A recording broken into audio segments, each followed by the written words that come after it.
બાળકો જ્યારે નાના હોય ત્યારે બહુ તોફાની હોય. કોઈક બાળકો એકદમ શાણા હોય છે, પણ આજનું જનરેશન તમે જોશો તો એવું જ લાગશે કે મોટે ભાગે બાળકો આજે તોફાની હોય છે. એનું કારણ છે, એક તો શાસ્ત્રના કહેવા મુજબ કે બાળકનું બીજ જ્યારે રોપાય છે ત્યારે મોટાભાગનો ફાળો એમને ગર્ભની અંદર કેવી વસ્તુ બતાવવામાં આવી છે અથવા સંભળાવવામાં આવી છે અથવા વિચારવામાં આવી છે. આપણે વિચારીએ છીએ કે બાળક બહાર આવ્યા પછી તોફાની બને છે. એવું નથી. જ્યારે આજના જનરેશનના માતા પિતા જે લોકોને આપની જે સંસ્કૃતિ પ્રમાણે ગર્ભાધાનના નિયમોની જાણકારી હોવી જોઈએ તે આજે ન હોવાના કારણે બાળકનું બીજારોપણ એવું થઈ જાય છે જે આવનારી પેઢી વધારેમાં વધારે સમાજને દુઃખી કરે એવી આવે છે અને માતા પિતા બી ત્રાસી જાય છે. ત્યારે એક વસ્તુ આમાં કહેવાનું મન થાય કે ભાઈ તમે જેવું બીજ રોપશો અને જેવું તેને ખાદ પાણી આપશો એવું જ એ તમને ફળ આપશે.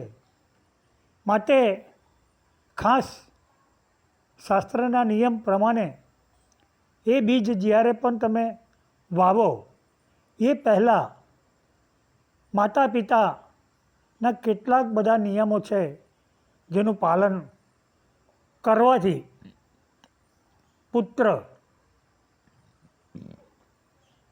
મહાન આવી શકે છે.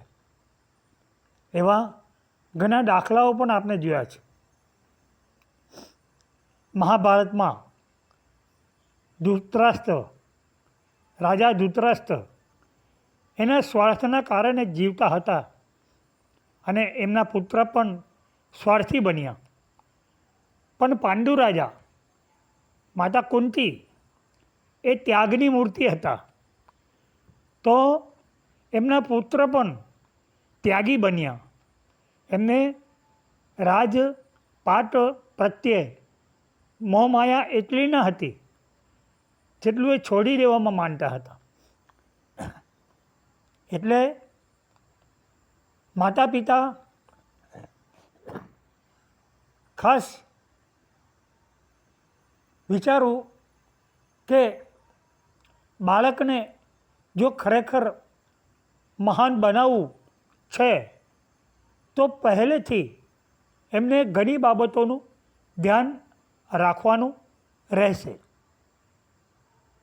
આપણે શું ખાઈએ છીએ, તીખું ટમટમતું ખાઈએ છીએ કે પછી ભગવાનને ભોગ લગાવી શકાય એવું સાદું સિમ્પલ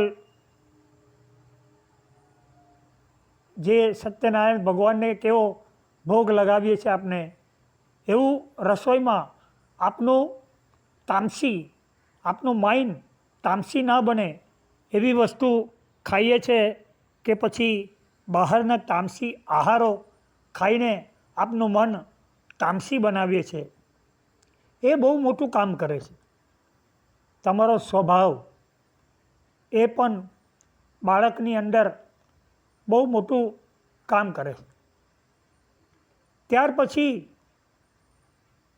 તમારો વ્યવહાર તમારા વડીલો પ્રત્યે કેવો છે એ પણ બાળકમાં બહુ મોટું કામ કરે છે. તમારા વિચાર, વાણી, વર્તન એ પણ બાળકમાં બીજારોપણમાં વિચારોથી જાય છે. અને 9 મહિનામાં માતા કેવું જીવન જીવે છે એ પ્રમાણે પણ બાળકનું વૃક્ષારોપણ જેવી રીતે થાય છે એ જ રીતે એનું બાળક બીજ એના જે પ્રમાણે વ્યવહાર છે, ખાનપાનથી માંડીને, એના વિચારથી માંડીને, એના વાણી વર્તનથી માંડીને બધી જ વસ્તુ બાળકને પર અસર કરે છે. માટે આ દરમિયાન આપણા શાસ્ત્રમાં ગર્ભાધાન માટે માતાઓને કહેવામાં આવેલું છે કે જ્યારે પણ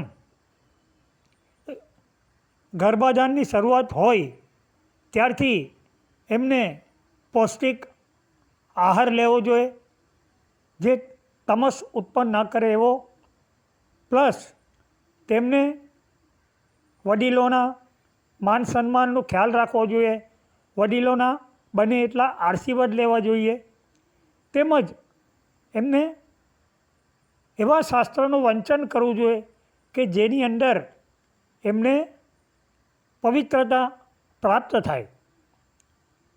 ત્યારબાદ એના જે ખાનપાન છે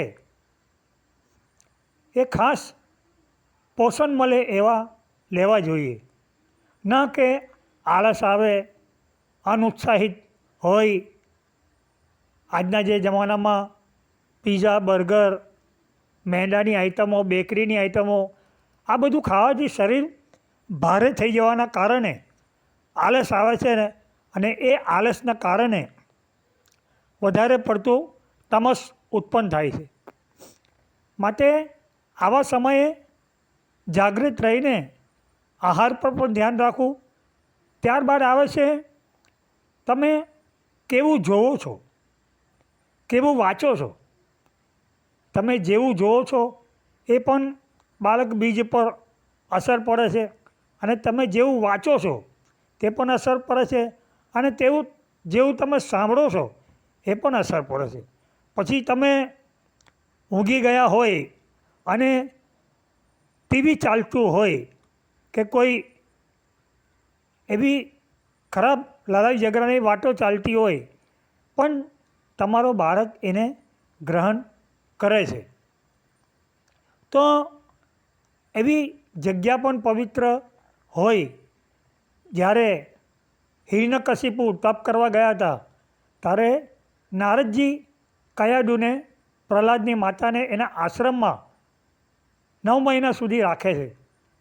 એને સંસ્કાર આપે છે, સત્સંગ આપે છે.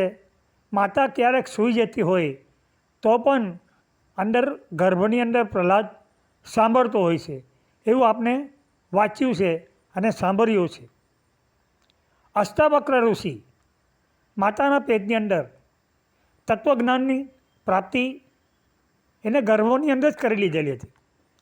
અભિમન્યુ માતાના પેટમાં 6 કોઠા તો શીખી લીધેલા, પણ 7મો કોઠો એને બહાર આવીને શીખેલો. એટલે આની ઉપરથી નક્કી થાય છે કે આપનો પુત્ર કે પુત્રી આપને કેવા બનાવવા છે. તો એ પ્રમાણે આજના નવા જનરેશનના માતા પિતાને આ વસ્તુનું ઘણું ખ્યાલ રાખવાનું રહેશે.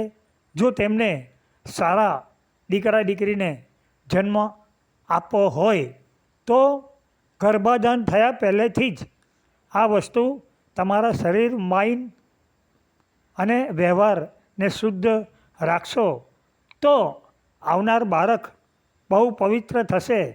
અને આવ્યા પછી પણ એની અમુક વસ્તુ નેગેટિવ હોઈ શકે છે કે જિદ્દી હોઈ શકે છે, ત્યારે તમે એને એમ કહો છો કે તું આવો છે, તું તેવો છે, તું આમ જ છે, તું તેમ જ છે, એવી તરહ એને ટોકતા રહીએ છીએ. તો એમાં પણ શું થઈ જાય છે કે એક એક્ઝામ્પલની દ્રષ્ટિએ કોઈ છોકરો બહારનું જોરથી બંધ કરે છે અને એને તમે કહે છે બહારનું જોરથી બંધ નહીં કર, તો એ બી ગુસ્સામાં પાછો બહારનું જોરથી જ બંધ કરશે.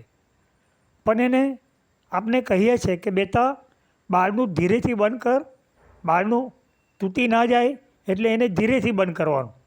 તો એવી વસ્તુ એને કહેવાથી એ સુધરી શકે છે. કોઈ છોકરો છે ઝાડ પર ચડી ગયો છે તો નીચે ઉતરતા પહેલાં એની માતા બોલે છે કે ભાઈ તું પડી જશે, નીચે ઉતર, તો ઉતરતા ઉતરતા એ પડી જાય છે.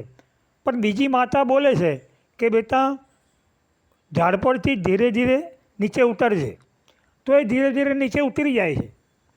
તો આ રીતે તમે કોઈ પણ વસ્તુ એને પ્રેમથી, એ ભલે ગમે તેવો છે, ગમે તેવો નેગેટિવ છે, પણ તમે એનું અપમાન ના થાય, એને હર્ટ ના થાય, તે રીતે એને દરેક વસ્તુ કહેતા રહો. એ પડી જાય છે ત્યારે એને એમ કહીએ છીએ કે ના અમારો દીકરો તો બહુ સ્ટ્રોંગ છે, અમારી દીકરી બહુ સ્ટ્રોંગ છે, એવું તમે એને કહો છો તો એ રડતો નથી, પણ એ પડી જાય છે અને તમે એને ઉશ્કીને કહો છો ઓ મારો દીકરો પડી ગયો, પડી ગયો, પડી ગયો, તો એ વધારે રડવા માંડે છે. એટલે આ વસ્તુ તમારે સમજશો તો એને નેગેટિવમાંથી તમે બહાર કાઢી નાખશો.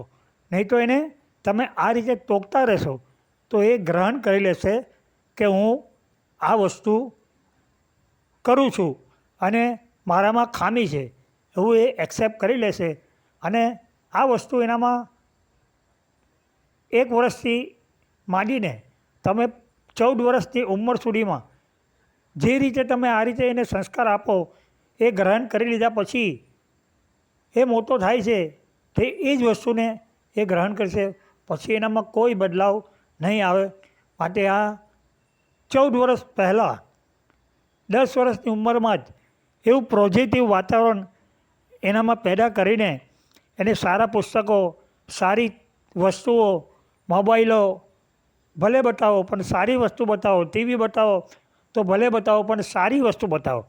એ જ રીતે માતાઓ પણ જ્યારે ગર્ભ ધારણ કરે ત્યારે ટીવી ભલે જોતી પણ એની અંદર એ ધર્મશાસ્ત્રના સત્સંગ છે, કોઈ એવી સિરિયલો છે કે જે ઝાંસી કી રાણી છે, રામાયણ છે, મહાભારત છે, એવા ચિત્રોથી પોતાના જીવનને, પોતાના બાળકને મહાન બનાવી શકે છે. તો આ બાળકો એવું નથી કે બચપનથી જિદ્દી હોય છે, એ બચપનથી